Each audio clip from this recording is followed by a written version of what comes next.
തിരുവനന്തപുരത്ത് മഴക്കെടുതി ബാധിച്ചത് 1370 പേരെയാണ്. 370 ദുരിതാശ്വാസ ക്യാമ്പുകളും തുറന്നു. ഒരു വാർഡിന് 1 ലക്ഷം രൂപ പ്രാഥമികമായി നൽകാൻ നഗരസഭ തീരുമാനിച്ചുവെന്ന് മന്ത്രി വി ശിവൻകുട്ടി പറഞ്ഞു. താലൂക്കിന് 5 ലക്ഷം രൂപ ഗവൺമെന്റ്, ഒരു താലൂക്കിന് 5 ലക്ഷം രൂപ ഗവൺമെന്റ് കൊടുത്തിട്ടുണ്ട്. ഒരു വില്ലേജിന് 25,000 രൂപ വെച്ച് അടിയന്തരമായി ചെലവഴിക്കുന്നതിന് വേണ്ടി കൊടുത്തിട്ടുണ്ട്. തിരുവനന്തപുരം കോർപ്പറേഷനാണെങ്കിൽ 1 ലക്ഷം രൂപ, 1 ലക്ഷം രൂപ ആദ്യ ഘട്ടത്തിൽ കൊടുക്കും. ഒരു വാർഡിലെത്തേക്ക് 1 ലക്ഷം രൂപ ആദ്യ ഘട്ടത്തിൽ കൊടുക്കുന്നു.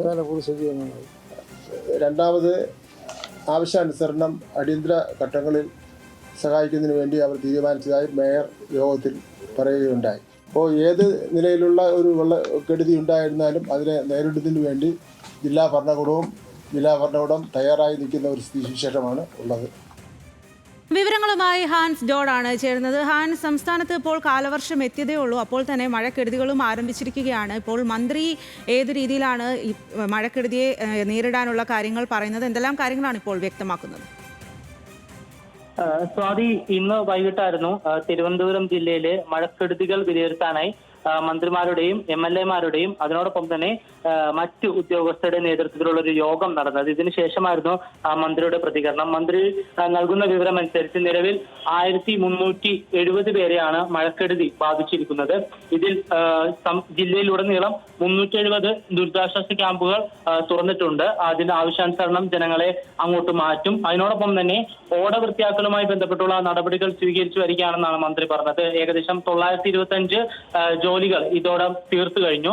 ഒപ്പം ഓരോ വില്ലേജിനും 25,000 രൂപ ചെലവഴിക്കാനുള്ള അറിയിപ്പ് നൽകിയിട്ടുണ്ട്. കൂടാതെ ഒരു താലൂക്കിന് 5 ലക്ഷം രൂപയും അനുവദിച്ചിട്ടുണ്ട്. കൂടാതെ തിരുവനന്തപുരം നഗരസഭയുടെ നേതൃത്വത്തിൽ ഓരോ വാർഡിനും 1 ലക്ഷം രൂപ പ്രാഥമികമായി നൽകുമെന്നും മേയറായിട്ടുള്ള ആര്യ രാജേന്ദ്രൻ അറിയിച്ചിട്ടുണ്ട്.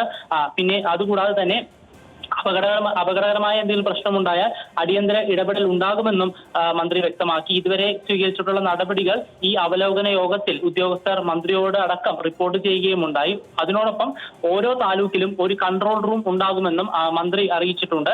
ജില്ലാ കളക്ടറേറ്റ്, തിരുവനന്തപുരം നഗരസഭ എന്നിവിടങ്ങളിലും പ്രധാനപ്പെട്ട ഒരു കൺട്രോൾ റൂം പ്രവർത്തിക്കുമെന്നും മന്ത്രി അറിയിച്ചു. ഇതുകൂടാതെ തന്നെ ഈ മഴക്കെടുതിയുമായി ബന്ധപ്പെട്ട് നെയ്യാറ്റിൻകര ഭാഗത്ത് വലിയ തോതിൽ കൃഷിനാശം ഉണ്ടായതായിട്ട് മന്ത്രി പറയുകയുണ്ടായി. പ്രത്യേകിച്ചും ഇത് സംബന്ധിച്ചുള്ള വിവരം നൽകിയത് മന്ത്രി GR അനിലായിരുന്നു. 2500 കർഷകർക്കായി 15 കോടിയുടെ നഷ്ടമുണ്ടായതാണ് ഇതുവരെയുള്ള വിലയിരുത്തൽ. ഒരു വീട് പൂർണ്ണമായി നശിച്ചിട്ടുണ്ട്. 20ഓളം വീടുകൾക്ക് ഭാഗികമായി തകർന്നു. വൈദ്യുത തകരാറുണ്ടായിട്ടുണ്ട്.